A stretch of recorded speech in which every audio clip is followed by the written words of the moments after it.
Bobby Torres of Frightbox Recording here to share with you my approach to using send effects while mixing. Now, the one thing I see happening way too often is people using way too many plugins within their mixes. And more specifically when it comes to ambience types of plugins like reverbs and delays.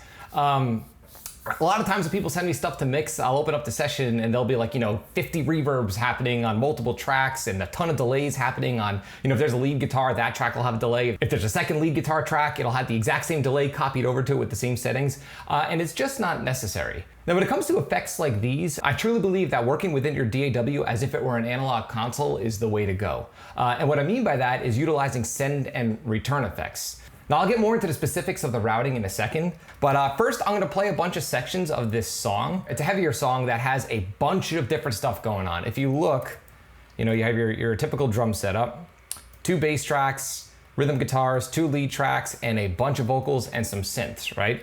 Not only are there a lot of tracks happening, but the song kind of shifts gears a lot. There's some screaming, there's some singing from a different vocalist, halftime, double time. So I'm gonna play a few sections just so you can hear the variety of stuff that's happening within the song. So let's check out the intro first.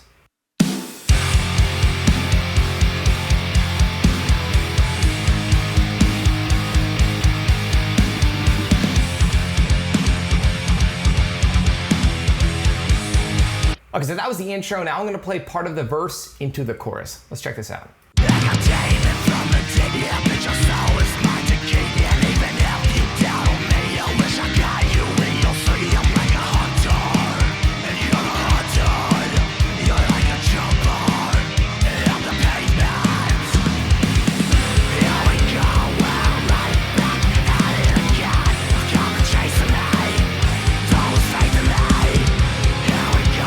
Okay, now I'm gonna play part of the bridge. Let's check this out.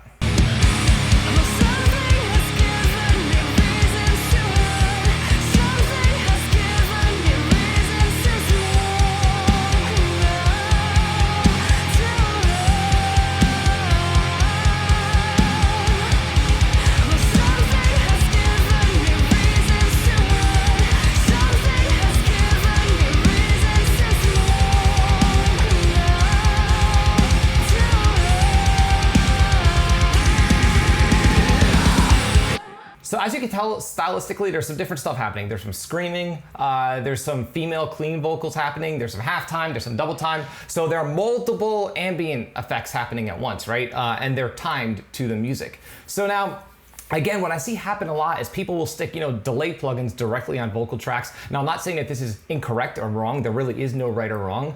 But when it comes to setting up a basic mix, a solid mixing environment where you want to be creative and have a nice flow and just be in the zone and getting stuff done, you don't have to go crazy with that many plugins. You really don't. As a matter of fact, I find it kind of distracting because you'll sit there for hours on end auditioning different plugins that actually all do pretty much the exact same thing. And not only that, but to have tons and tons of effects happening at once is usually more draining on your CPU. So I practice a much simpler approach. I practice, like I mentioned before, more of like an analog mixing approach to ambient effects. I have 4 ambient effects. I have a reverb, a delay, a mono delay, and a slap echo delay.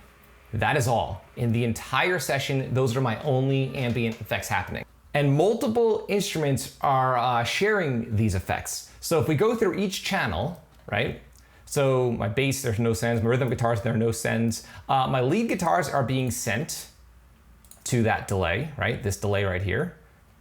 And also, some of my vocal tracks are being sent to that exact same delay. Multiple vocal tracks are being sent to my slap echo, and multiple vocal tracks are being sent to my mono delay or my quarter note delay. Now, the big one here is my reverb. I see people using way too many reverb plugins. So in other words, right on the snare track, they'll stick a reverb, and then on their toms, they'll stick a reverb, and then on their vocals, they'll have a separate reverb for the vocals. Having multiple instruments share the same send effects kind of give the mix a sense of glue because it's putting all of your instruments within the same environment.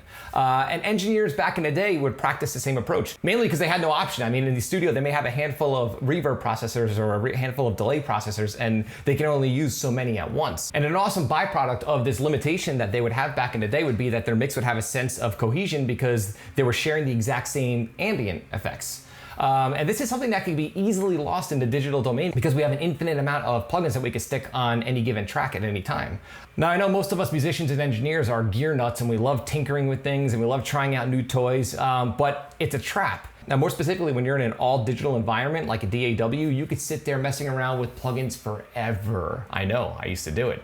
I found that by intentionally limiting my tools, I work faster, my mixes are generally a lot better, and I'm just in a constant state of flow. I'm not messing around with different plugins, trying out this plugin versus that plugin. I'm not saying I never do that. I'm not saying I don't buy new plugins, but I found that, you know, a delay plugin's a delay plugin, to be honest with you. I mean, yes, different brands you might have like a tape delay or a more of a digital sounding delay, a delay that's modeled off of a digital processor from the 80s and things like that. But at the end of the day, it's still a delay plugin. So I found that I'd rather limit my tools and know the few tools that I use regularly very, very well. Because at the end of the day, it's just a way more creative way of working. Again, not to say that you should not experiment, but working this way, you really do get things done a lot quicker. Give it a shot. And the other thing I want to mention is that even though I'm only using 4 different ambient effects, I automate certain tracks to be sent to the effect at certain times, and other tracks might have the effect on the entire time. For example, my lead guitar track, the delay is on the entire time. It's not automated at all. And on my vocal tracks, the delay is automated. So again, the same exact effect, the same exact plugin even, if we look here, here is my delay plugin, right? My Wave Super Tap. Same plugin, same settings, it's timed to the music, but the actual channels themselves are automated. Again, this is great because you're actually using way less CPU than if you had, you know, a million reverbs happening at once or a million delays happening at once. Now, again, I'm not saying that I only limit myself to these 4 send effects at all times. Once in a while, I might want a second longer reverb or maybe like a third type of delay, like a dotted delay. But the overall theme is the same. Keeping things as simple and lean as possible so you can focus on the stuff that actually matters. So there you have it. That's my approach to utilizing send effects within a mix. And please let me know if you utilize a similar approach to your send effects, right? Leave a comment below. Love to hear about it. If you found this video helpful, like, comment, subscribe, and share. And do not forget to click the little bell icon in order to be notified every time I upload one of my weekly videos on all things metal and rock production.